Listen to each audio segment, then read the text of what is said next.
अगर मुझ में वो काबिलियत होगी मेहनत करने की, संघर्ष करने की। आज से 3 साल पहले चिराग पासवान की पॉलिटिकल ऑब्चुरी लिखी जा चुकी थी ना। कितने लोग बेरोजगार हैं? बेरोजगारी हटाना ना, ये सरकार को। मोदी और शाह के लिए टेंशन बढ़ता ही जा रहा है। उधर उपराष्ट्रपति का चुनाव और इधर बिहार में खलबली, यानी दोनों जगह चुनाव का माहौल और ऐसे ही इंटरनेशनल मुद्दा को लेकर के माहौल चल रहा है। हर जगह से मोदी और शाह की टेंशन बढ़ रही है और ऐसे में चिराग पासवान जो मोदी भक्त हनुमान कहे जाते हैं, उन्होंने तो और ही टेंशन बढ़ा दिया है।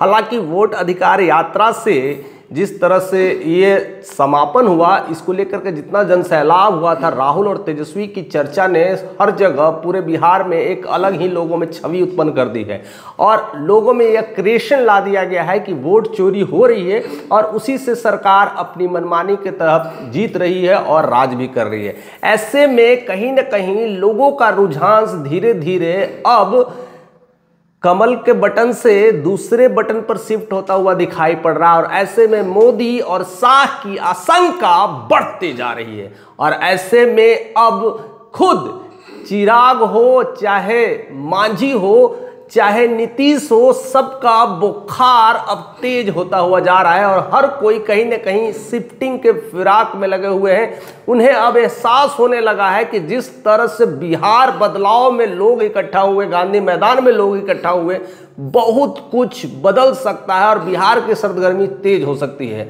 वैसे तो नीतीश कुमार कोई कसर नहीं छोड़ रहे हैं, धड़ाधड़ प्रोजेक्ट पर प्रोजेक्ट ला रहे हैं और शिलान्यास करते जा रहे हैं। देखते ही देखते एक लंबी लिस्ट तैयार करते जा रहे हैं जिससे बिहार के युवाओं को फायदा हो। भाई 1-2 महीने के इलेक्शंस का टाइम है और सब कुछ इंप्लीमेंटेशन हो रहा है। ऐसे समय में नेताओं की याद आती है। दूसरी सबसे बड़ी खबर है चिराग पासवान को लेकर के, वो बम फोड़ने का काम कर रहे हैं और वह है कल के शंखनाद को लेकर के, यानी मुजफ्फरपुर में कल चिराग पासवान शंखनाद करने वाले हैं और उसके सबसे बड़ा कारण है कि वह एक पोस्टर रिलीज कर चुके हैं। चिराग पासवान की तरफ से पोस्टर रिलीज हुआ है। उस पोस्टर में केवल चिराग पासवान ही दिखते हैं, ना भी एनडीए का एक भी घटक दल के कोई लोग नहीं दिखते हैं।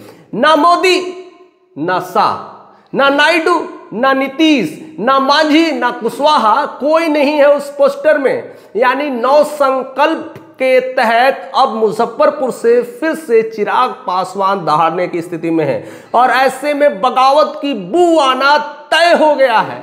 अब क्या कर पाएगा? अब मामला ऐसा फटते जा रहा है कि जिसको समझना मुश्किल ही होता जा रहा है। सबसे बड़ी बात ऐसा इसलिए किया जा रहा है कि सीट के बंटवारा में जो प्रेस रिलीज हुई थी, जिस तरह से मीडिया और न्यूज में जिस तरह का न्यूज दिखाया गया था कि सीट बंटवारा का फॉर्मूला तय हो गया है और बीजेपी ने 101 और जेडीयू ने 102 लेकर के पूरी तरह से खलबली मचा दिया और बाकी के 40 सीट में मांझी और कुशवाहा 20 और बचे हुए 20 में चिराग। ऐसे में चिराग कतई मानने को तैयार नहीं है। उनके एक्सक्लूसिव को सुनने के बाद इतना तो क्लियर हो जाता है कि वह 70+ सीट आगे बढ़ने का काम कर रहा है।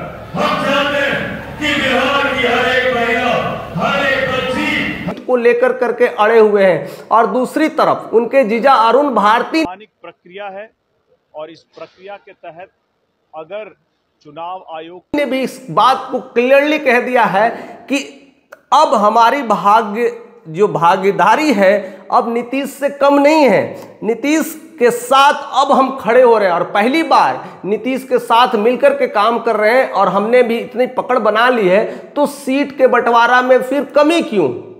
और ऐसे में 70+ सीट के डिमांड बढ़ता जा रहा है और ऐसे में कोई भी दल मानने को तैयार नहीं है। उधर बीजेपी और जेडीयू की मिली भगत ने 205 सीट 203 सीट ऑलरेडी कब्जा कर लिया है और ऐसे में बाकी बचे 40 सीटों में पूरी तरह से बौखलाहट हुई है और चिराग पासवान के ही राह में मांझी भी चल पड़े हैं। मांझी का भी कहना है कि हमारी पकड़ है कि कम से कम 15 से 20 सीटें तो ले आएंगे, लेकिन उसके लिए 40 सीट तो हमें चाहिए जिससे हम 20 सीट हम ले आ पाएंगे और ऐसे में कम से कम 20 सीट लाएंगे तभी हमारी भागीदारी होगी बिहार में। और ऐसे में उनका भी एक बम फूटता हुआ दिखाई पड़ रहा है, यानी एनडीए में अब कुछ भी ठीक नजर नहीं आ रहा है। यानी चिराग की राह पर मांझी और मांझी की राह पे चिराग, चिराग मांझी की जोड़ी अब लग रहा है कि कुछ और भी खेल खेलने वाली है। कुशवाहा जी नमस्कार करते हुए नजर आ करके बताएंगे। अभी और कुछ बोल नहीं पाते हैं। वह लगता है कि अपना बम को उस दिन फोड़ने के लिए रखे हैं जिस दिन समय होगा। यानी एकदम कह सकते हैं ना, बॉर्डर पर एकदम जैसे पाकिस्तान के जितने भी सोल्जर्स जब इंडिया के बॉर्डर पर आने की कोशिश करते हैं वैसे ही बम डाल दिया जाता है और पूरी तरह से समाप्त कर दिया जाता है। शायद कुशवाहा का बम उसी दिन के लिए इंतजार है। हालांकि उन्हें 5-7 सीटों को लेकर के ही बातें चल रही है कि की जाएगी। और ऐसे में वह कहते हैं कि हम छोड़ेंगे नहीं, अगर हमें नुकसान पहुंचाने की कोशिश की तो हम बता देंगे कि हम क्या चीज़ है। यानी पूरी तरह से बौखलाहट, पूरी तरह से बगावत और अंदरूनी दाल कह सकते हैं, अंदरूनी तालमेल ठीक नहीं बैठ रहा है। और ऐसे में चिराग पासवान का ये बागी अंदाज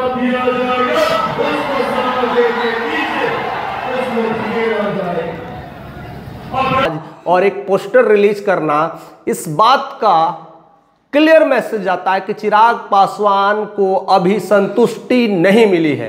उनके जितने भी घटक दल अभी तरह से संतुष्ट नहीं है और उन्होंने नई पोस्टर रिलीज कर दिया है, नव संकल्प महासभा, जिसका शुभारंभ 4 सितंबर 11 बजे दिन में मुजफ्फरपुर में होने वाला है। और उसी में एक नया तड़का लगेगा, एक नया अनुभव होगा। हो सकता है कि चिराग पासवान की पार्टी खुद खड़े हो या फिर किसी पार्टी के साथ बाद में कोलैबोरेशन कर ले। हालांकि जिस तरह से राहुल गांधी की पार्टी बड़ी तेजी से अग्रेसिव हुई है और जिस तरह से मुद्दों को रख रही है, वोट अधिकार यात्रा के जरिए बिहार में अपना जड़ जमा चुकी है, लोगों में विश्वास जमा कर दी है, ऐसे में वो दिन भी दूर नहीं कि चिराग पासवान को अगर अच्छा खासा सीट अगर आ जाए तो कोलैबोरेशन किसी से भी कर सकते हैं, चाहे राहुल से कर सकते हैं, चाहे जनसुराग से कर सकते हैं। दोनों बड़ी पार्टियों के साथ अगर कर ले तो उनका कह सकते हैं ना, वो निकल पड़ेगा। और ऐसे में शायद चिराग पासवान को लेकर के यही हवा चल रही है। हर जगह सोशल मीडिया न्यूज़ पर ट्रेंड चल रहे हैं कि चिराग पासवान की अगली कदम क्या होगी, उनका नेक्स्ट मूवमेंट क्या होगा और आने वाले 4 सितंबर को यानी वो कल का दिन में वो किस तरह से मुजफ्फरपुर की धरती से आगाज लगाएंगे। हालांकि मुजफ्फरपुर उनका एकदम कह सकते हैं ना बॉर्डर लाइन है। हाजीपुर और मुजफ्फरपुर के मात्र डिस्टेंस का कुछ नहीं है, एकदम बाउंड्री डिस्टेंस है। और हाजीपुर तो जानते ही उनका गढ़ है, उनके पिताजी का गढ़ है, वहाँ से वो ऑलरेडी सांसद है। तो बगल में मुजफ्फरपुर में तो एक कदम चल दे तो वहाँ का भी बहुत कुछ खेल को शुरू कर सकते हैं। और ऐसे में उनका शंखनाद अब मुजफ्फरपुर से होने वाला है। हालांकि पूरा हाजीपुर तो साथ है, बगल में एक कदम मुजफ्फरपुर है और वहां से वो बहुत कुछ आगाज करने वाले हैं। और ऐसे में बहुत कुछ उलटफेर होने की संभावना है। पूरी तरह से अब बागी नजर आ रहे हैं। यानी अगर पोस्टर में कहीं ना कहीं नीतीश कुमार को भी जिक्र किए रहते, या तो नड्डा साहब को भी जिक्र किए होते, या मोदी शाह किसी एक का भी अगर पोस्टर में जिक्र कर देते तो लगता कि एनडीए में अभी ठीक है। यानी चिराग पासवान 20 सीटों पर तैयार है, लेकिन उनकी इस पोस्टर को देखने के बाद फिर से लगता है कि चिराग पासवान वही आरा की धरती से जिस तरह से 243 सीटों पर शंखनाद किए थे, वैसा ही रुतबा फिर से देखने को मिलेगा। हालांकि सब कोई कल का उनका इस भाषण पर हर कोई की नजर पड़ेगी। पूरे बिहार में उनकी उस भाषण पर नजर पड़ने वाली है कि क्या कुछ कहने वाले हैं, क्या कुछ करिश्माई करने वाले हैं, किस तरह का शंखनाद करने वाले हैं, क्या वह मान गए हैं। सब कुछ का खुलासा कल बहुत जल्द होने वाला है। तो चैनल पे बने रहिए, नए हैं तो सब्सक्राइब करिए, क्योंकि कल का खुलासा काफी तगड़ा होने वाला है। तो ऐसे ही प्यार देते रहिए, हम आपके साथ कल का खुलासा लेकर के आएंगे कि क्या कुछ मामला होने वाला है।